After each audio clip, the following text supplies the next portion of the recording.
Hi students. आज class 10th में हम लोग बायोलॉजी में जो है फर्स्ट चैप्टर पढ़ेंगे, जिसका नाम है लाइफ प्रोसेसेस यानी जीवन की प्रक्रियाएं। तो इसके पहले वीडियो में मैंने आप लोगों को बायोलॉजी से संबंधित सभी सिलेबस के बारे में बता दिया था कि क्या क्या आपको पढ़ना है। तो उस सिलेबस के अकॉर्डिंग फर्स्ट चैप्टर आपका है लाइफ प्रोसेस यानी जीवन की प्रक्रियाएं। तो जीवन की प्रक्रियाएं में हम लोग देखेंगे, इसमें हमारा पहला टॉपिक है न्यूट्रिशन। न्यूट्रिशन मीन्स होता है पोषण।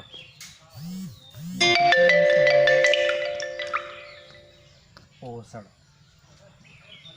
पोषण क्या है? पोषण मीन्स होता क्या है? देखिए,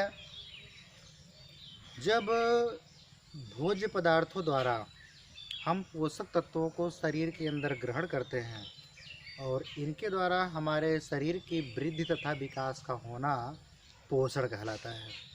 कहने का मतलब ये है कि nutrition is a process of intake as well as utilisation of nutrients by organisms. एक बार फिर से देखिए, nutrition is a process of intake as well as utilisation of nutrients by organisms. देखिए, हमारे शरीर की वृद्धि तथा विकास का होना ये न्यूट्रिएंट्स पर निर्भर करता है। हम जैसा न्यूट्रिशन करते हैं या जिस प्रकार के पोषक तत्वों को यानी न्यूट्रिएंट्स को ग्रहण करते हैं, उसी प्रकार से उसका डाइजेशन होने के बाद हमारा वृद्धि तथा विकास होता है। तो कहने का मतलब ये है कि वृद्धि तथा विकास होने के लिए न्यूट्रिशन होना ज़रूरी है। अब इसके इम्पोर्टेंस काफ़ी हैं न्यूट्रिशन के। जैसे हम लोग जानते हैं कि न्यूट्रिशन के रूप में हम लोग कई प्रकार के न्यूट्रिएंट्स का यूज करते हैं, जिसके बारे में हम लोग पिछली कक्षाओं में पढ़ चुके हैं। जैसे आपका है कार्बोहाइड्रेट्स। पहला है कार्बोहाइड्रेट्स। नेक्स्ट है आपका प्रोटीन।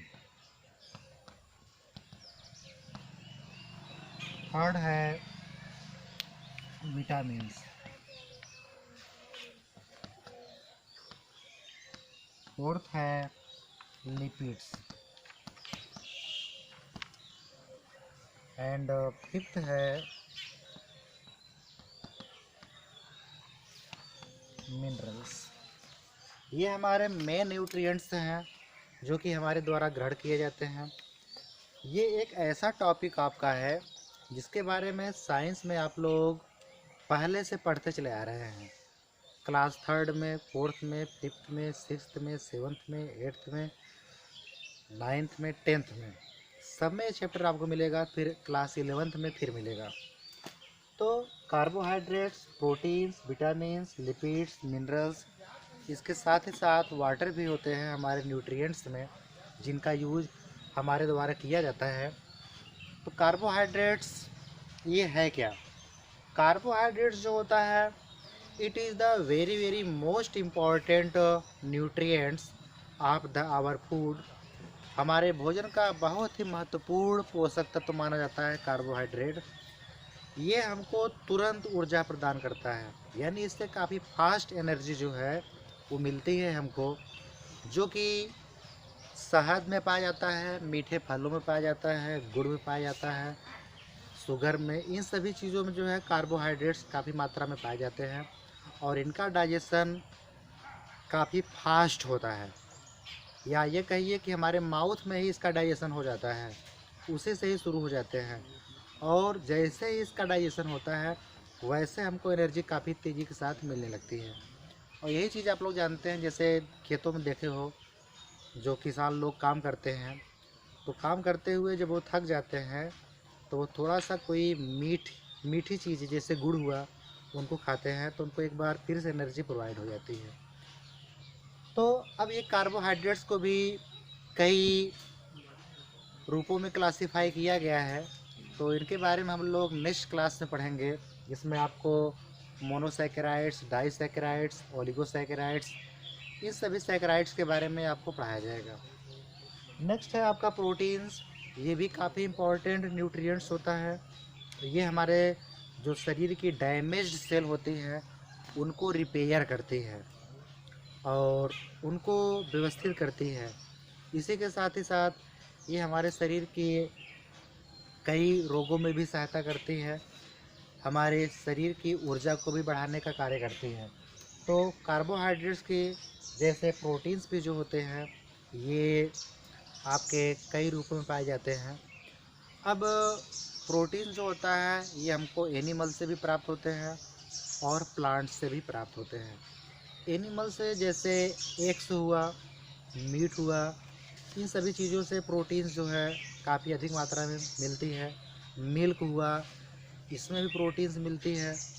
और प्लांट में देखा जाए तो जो पल्सेस होती हैं, दालें जो है, सोयाबीन है, इन सभी चीज़ों में जो है प्रोटीन्स की अधिक मात्रा होती है। नेक्स्ट है आपका विटामिन्स। विटामिन्स भी हमारे लिए काफ़ी इम्पॉर्टेंट न्यूट्रिएंट्स होते हैं जो कि काफ़ी इम्पॉर्टेंट होता है।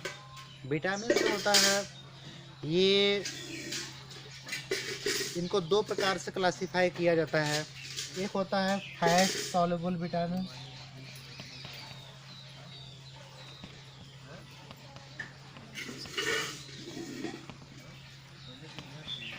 और एक होता है वाटर सॉल्युबल विटामिन।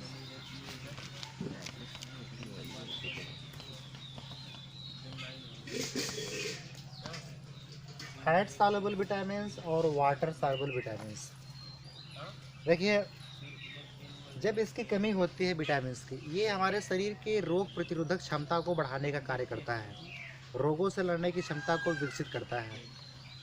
जब इसकी कमी होती है तो हमारे शरीर में अपूर्णता रोग हो जाता है, मतलब कुछ न कुछ कमी हमारे शरीर में आ जाती है। तो इनको दो प्रकार से क्लासिफाई किया गया है, fat soluble vitamins and water soluble vitamins. तो आपका जो ये फैट सॉल्युबल विटामिन्स हैं इसमें आपका विटामिन ए, डी, ई और के आता है। विटामिन ए, डी, ई, के ये आपके फैट सॉल्युबल विटामिन्स कहलाते हैं। और वाटर सॉल्युबल विटामिन जो होता है ये आपका विटामिन बी होता है, सी होता है। तो ये हो गया आपका। तो विटामिन ए, डी, ई, के, बी, सी ये सब हमारे लिए इम्पोर्टेंट है और इनकी स्टडी हम नेक्स्ट क्लास में करेंगे। अभी केवल इतना जान जाइए कि विटामिन ए जो होता है ये आपके पपीते में, गाजर में, ये सभी चीज़ों में मिलता है जो हमारे शरीर के लिए काफ़ी इम्पोर्टेंट होती है, आँखों की ज्योति को बढ़ाने में मदद करती है। विटामिन डी जो है ये हमको सबसे अधिक, इसका सबसे अच्छा सोर्स सूर्य का प्रकाश माना जाता है जो सुबह का होता है, जिसमें लालिमा होती है। ये हमारे बॉडी से जब मिलती है तो हमारा जो स्किन है इसको एब्जॉर्व करता है और विटामिन डी पिगमेंट होता है जो हमारे हड्डियों के लिए काफ़ी उपयोगी होती है। विटामिन ई जो है ये आपका अमरूद में मिलता है और कई प्रकार की सब्जियों में भी पाया जाता है, जिससे हमारे शरीर का सेक्सुअल कॉन्फिडेंस काफ़ी मजबूत होता है, सेक्सुअलिटी बढ़ती है और हमारे शरीर की इम्यूनिटी भी बढ़ती है। नेक्स्ट है विटामिन के। विटामिन के जो होता है ये आपका पत्तेदार गोभी में पाया जाता है और हरी सब्जियों में पाया जाता है, जैसे आपका टमाटर हुआ, ये सभी चीज़ों में भी पाए जाते हैं विटामिन के, जो कि प्रोथ्राम्बिन का निर्माण करता है और रक्त का थक्का जमाने में जो है सहायता करता है। अब आइए वाटर सॉल्युबल विटामिन में, जो कि जल में घुलनशील विटामिन होते हैं। तो जल में घुलनशील विटामिन्स विटामिन बी और विटामिन सी होते हैं। तो विटामिन बी जो है ये काफ़ी ज़्यादा मात्रा में पाए जाते हैं, इनकी अलग अलग क्वालिटीज़ होती है, इसीलिए विटामिन बी को भी कई भागों में वर्गीकृत कर दिया गया, यानी क्लासिफाई कर दिया गया। इसलिए जो ये विटामिन्स होते हैं उनको हम कहते हैं विटामिन बी कॉम्प्लेक्स। तो विटामिन बी कॉम्प्लेक्स यानी विटामिन बी जो होता है इसकी कमी से बेरी बेरी रोग होता है। और दूसरी चीज़ ये है कि ये हमको हरी पत्तेदार सब्जियों में अधिक मात्रा में मिलता है। विटामिन सी हमारे लिए काफ़ी इम्पोर्टेंट होती है ये लगभग खट्टी चीज़ों में मैक्सिमम पाई जाती है, जैसे आपका नींबू हुआ, आंवला हुआ या टमाटर हुआ। इन सब चीज़ों में विटामिन सी मिलती है, जो स्किन के लिए काफ़ी इम्पोर्टेंट होती है। तो ये हो गया आपका विटामिन के बारे में। नेक्स्ट है लिपिड्स। लिपिड्स क्या है? लिपिड्स जो है ये आपका वसा है, फैट्स है, जो कि चिकनाई युक्त चीज़ों में मिलता है, जैसे आपका ऑयल्स है, घी है, इन सब चीज़ों में। यानी घी, तेल आदि चिकनाई युक्त चीज़ों में जो है लिपिड्स पाया जाता है, और ये बहुत ही कॉम्प्लेक्स होते हैं, इनकी जटिल संरचना होती है, और इनका डाइजेशन हमारे शरीर में सरलतापूर्वक नहीं होता है। तो इनके डाइजेशन में काफ़ी समय लगता है, तब धीरे धीरे इनका डाइजेशन होता है। ये स्टोर्ड एनर्जी के रूप में कार्य करते हैं, यानी हमारे बॉडी में जब इनका डाइजेशन होता है तो ये स्टोर कर लिए जाते हैं। ये जो आपका है कार्बोहाइड्रेट्स, ये तुरंत एनर्जी देता है लेकिन ख़त्म भी हो जाता है, जबकि लिपिड्स जो है ये काफ़ी देरी से एनर्जी देते हैं डाइजेशन होने के बाद, जब सुचारू रूप से इनका डाइजेशन हो जाता है, लेकिन इनकी एनर्जी काफ़ी समय तक चलती है। तभी हम लोग जानते हैं कि जैसे हम लोग अधिक मात्रा में फैट्स का या किसी चीज़ का यूज कर लेते हैं, तो ये सब चीज़ें जा कर के हमारे लीवर में ग्लाइकोजन के रूप में स्टोर्ड हो जाती है। और जब कभी हम व्रत रहते हैं, उपवास रहते हैं, रोज़ा रहते हैं, तो इन सभी स्थितियों में जो है जब भोजन हमको नहीं मिलता है, तब यही ग्लाइकोजन ग्लूकोज के रूप में कन्वर्ट होकर के इंसुलिन से ऑक्सीकृत हो जाता है, और ऑक्सीकृत होने के बाद फिर ये जो है एनर्जी प्रोवाइड करता है। नेक्स्ट है मिनरल्स। मिनरल्स के बारे में आप लोग जानते ही हो, जिनको खनिज कहते हैं या खनिज लवण कहते हैं। ये भी हमारे लिए काफ़ी इम्पोर्टेंट होते हैं, जिससे हमारी बॉडी जो है ये जिंक, कॉपर और तमाम प्रकार के सोडियम, इन सभी चीज़ों से मिल करके जो है ये बना होता है। तो ये हमारे शरीर में इनकी थोड़ी ही मात्रा काफ़ी इम्पोर्टेंट होती है, जो कि हमको विशेष रूप से जितने प्लांट्स हैं, मैक्सिमम प्लांट्स जो है हमको ये चीज़ें जो है यानी मिनरल्स जो है ये प्राप्त हो जाते हैं। नेक्स्ट एक चीज़ और हम आप लोग बताएंगे वाटर के बारे में। वाटर, जिनको हम लोग जल कहते हैं। हमको पता है कि जल जो होता है ये सबसे इम्पोर्टेंट चीज़ है, यानी बॉडी, इसलिए हिंदी में एक कहावत है कि जल ही जीवन है, यानी जल के बिना जीवन संभव नहीं है।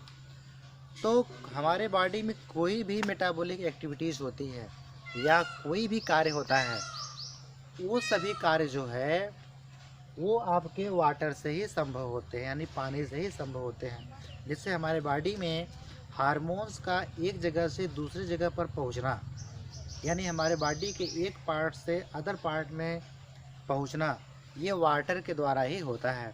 यह हमारा जो सर्कुलेशन होता है, सर्कुलेशन में हमारा ब्लड जो सप्लाई होता है एक जगह से दूसरी जगह पर जाता है, ये वाटर के कारण ही होता है। या हमारा excretory system, circulatory system, digestive system, ये सभी सिस्टम्स, रिप्रोडक्टिव सिस्टम्स, सभी सिस्टम्स जो है वो वाटर पर ही डिपेंड होते हैं, जो कि इन्हीं के द्वारा ही मतलब सुचारू रूप से ये चलते हैं। तो इसलिए वाटर जो होता है ये हमारे शरीर के लिए बहुत ही उपयोगी होती है। तो ये बात हो गई न्यूट्रिएंट्स के बारे में। अब हम लोग पढ़ेंगे कि न्यूट्रिशन को कैसे क्लासिफाई किया गया है अलग अलग ग्रुप्स में। तो अब देखिए, मेन रूप से हम लोग जानते हैं कि न्यूट्रिशन जो है इनको दो मेन ग्रुप में डिवाइड किया गया है, यानी क्लासिफाई किया गया है। एक आपका होता है ऑटोट्रॉफिक न्यूट्रिशन और एक है हेटरोट्रॉफिक न्यूट्रिशन, यानी इनको दो मेजर ग्रुप में जो है क्लासिफाई किया गया है। तो इसमें आपका फर्स्ट है, ये चार्ट दिख रहा है, देखिए फर्स्ट आपका है ऑटोट्रॉफिक न्यूट्रिशन,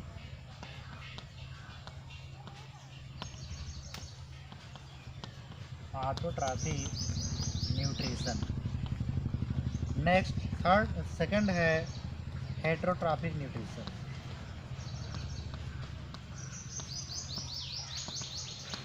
हेटेरोट्रॉफिक न्यूट्रिशन, देखिए भाई, ऑटोट्रॉफिक न्यूट्रिशन और हेटेरोट्रॉफिक न्यूट्रिशन। ऑटोट्रॉफिक न्यूट्रिशन को हम लोग कहते हैं स्वपोषण, और हेटेरोट्रॉफिक न्यूट्रिशन को कहते हैं विषम पोषण। या ये जो न्यूट्रिशन करते हैं उनको स्वपोषी कहते हैं, और ये वाला जो न्यूट्रिशन करते हैं उनको हम परपोषी कहते हैं।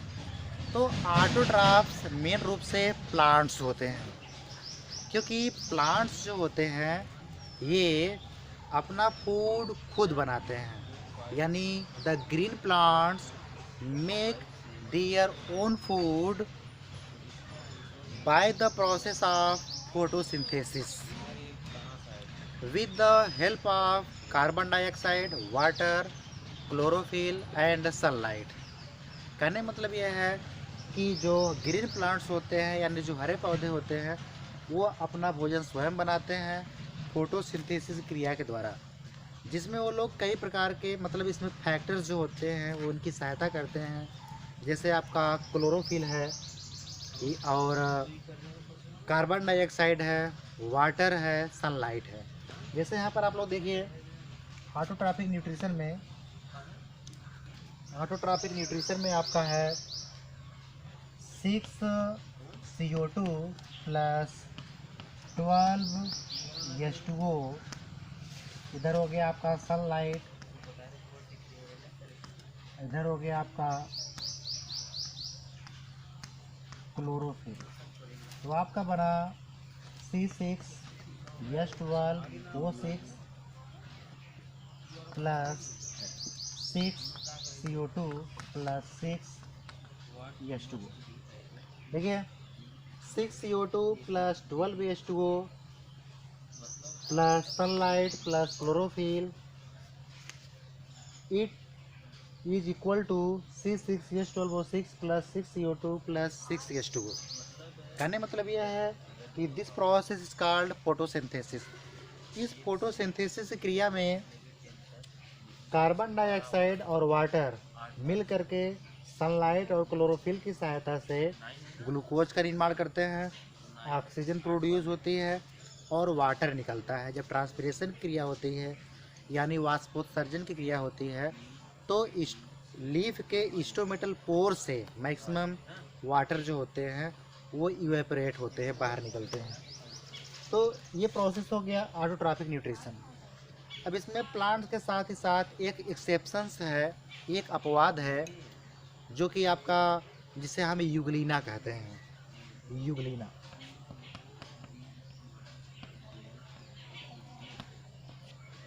Euglena is a protozoans and it is also called the connecting link between animals and plants। कहने का मतलब यह है कि यूग्लिना जो होता है ये जंतु और वनस्पति के बीच की कड़ी मानी जाती है, क्योंकि यूग्लिना के अंदर क्लोरोप्लास्ट होता है, और क्लोरोप्लास्ट होने के कारण ये जो है के प्लांट में भी रखा गया है